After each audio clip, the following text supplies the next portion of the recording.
Hola mis amigos, aquí estamos de nuevo en las plataformas digitales del Canal Caribe y por supuesto el tema se impone, el Clásico Mundial de Béisbol. Ya están viendo a mi lado al colega Andy José Rivera, bienvenido Andy. Muchas gracias, Una vez Pablo. más, ustedes de la casa por supuesto, no hay que darte mucho la bienvenida.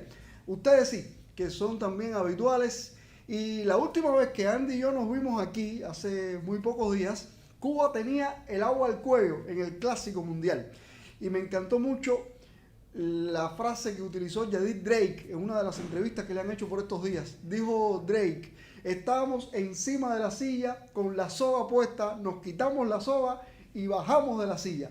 Así está el equipo cubano ya rumbo a Japón para enfrentar los cuartos de final frente a Australia. ¿Qué te parece esta resurrección del equipo cubano, Andy?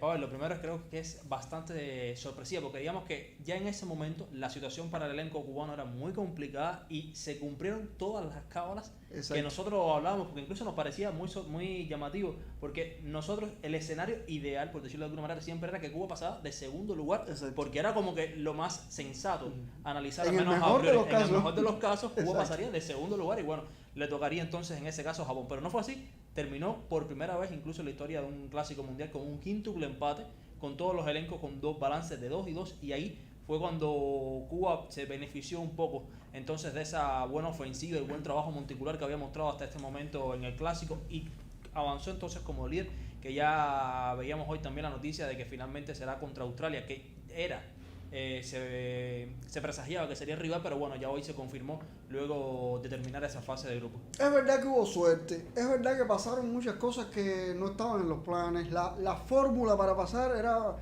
era más complicada que los logaritmos de las matemáticas de educación superior, es verdad. Y todo eso no dependía de Cuba. Pero lo que sí hay que reconocer es que Cuba hizo su papel. Cuba despertó, Cuba reaccionó, la batería se ajustó, el picheo continuó siendo prácticamente hermético y ese equipo cambió la cara. Ya lo otro no dependía de ellos, pero ellos cumplieron su papel. Cuando se vieron con 0 y 2, ese equipo se llamó a contar y parecía otro cuando lo vimos a partir del juego con Panamá y en el decisivo contra Taipei. Yo creo que uno de los aspectos a señalar es el tema del picheo, que sigue respondiendo, además que era un picheo que logró frenar a una de las ofensivas que estaba disparada. El caso de Taipei de China, recordemos que ese Taipei de China había mostrado un despertar ofensivo brillante. No, es que gracias al picheo fuimos primero de grupo. Exacto. Porque la fórmula prioriza al equipo que el mejor picheo tenga. Y entonces era un equipo que además se vio, más allá de la situación de Elian Leiva, un Elian Leiva que abrió la primera entrada, a pesar de que se mostró un poco descontrolado, pero termina ese primer episodio con 3 ponches. Uno de ellos al cuarto Madero, que era el hombre que estaba realmente encendido de ese elenco de Taipei de China. O sea, que al final se logró trabajar y además también un factor muy importante, el despertar a la ofensiva, sobre todo de los big leaguers, como se los que tienen que hacerlo. Los que tenían que hacerlo, que también es necesario resaltar que era lógico también que son pocos días que tenían ellos de incorporarse a los entrenamientos, el tema de el horario también le estaba pasando factura y finalmente lograron responder y además de Luis Robert y Moncada, que obviamente esperábamos esa reacción de ellos definitiva, yo pienso que es justo destacar también, Andy, la labor de otros 3 peloteros. Bueno, si nos vamos a mencionar, hay que mencionarlos a todos, claro, pero quiero destacar sobre todo al capitán y cuarto bate Alfredo Despaine, que muchos cuestionaron su presencia, muchos cuestionaron incluso si podía ir o no al clásico, si estaba listo para jugar regular. El hombre no pudo jugar el primer día porque tenía una ligera molestia. Cuando Cuba perdió con Holanda, él dijo: voy a jugar y no hay quien me pare.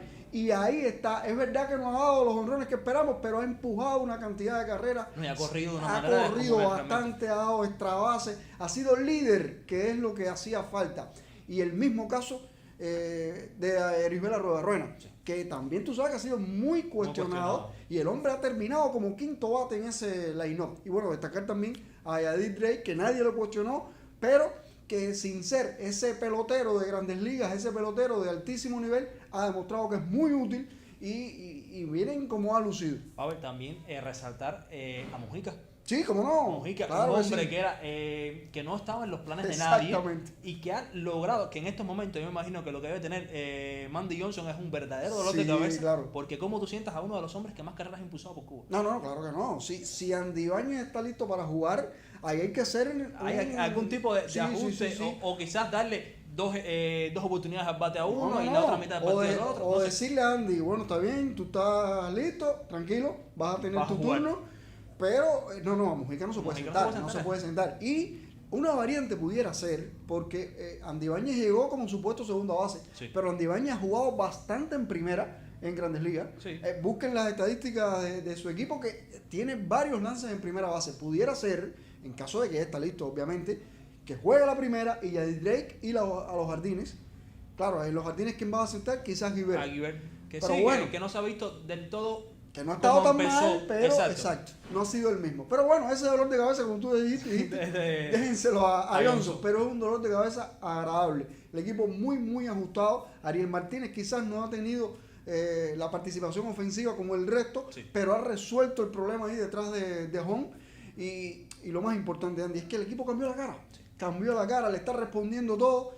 Y vamos contra Australia, que no es un manjar, pero no es Japón ni es Corea. Sí, ojo, el tema de Australia es que es la sorpresa en un grupo en el que figuraban, que salían como favoritos, por supuesto, Japón y Corea. Pero es una Australia que se ha visto muy bien. Exacto. Que ha jugado bastante bien y que ha ganado sus partidos, los partidos importantes. Ese será el tema de mañana. Aquí estaré nuevamente con otro de mis colegas del sistema informativo del Canal Caribe y hablaremos qué tiene Australia, qué pudiera pasar. De eso vamos a hablar, porque recuerden que el juego es el miércoles 6 de la mañana, hora de nuestro país. Gracias, Sandy. A ustedes también por estar junto a nosotros y déjenos sus comentarios, porque por ahí también podemos polemizar. Chao.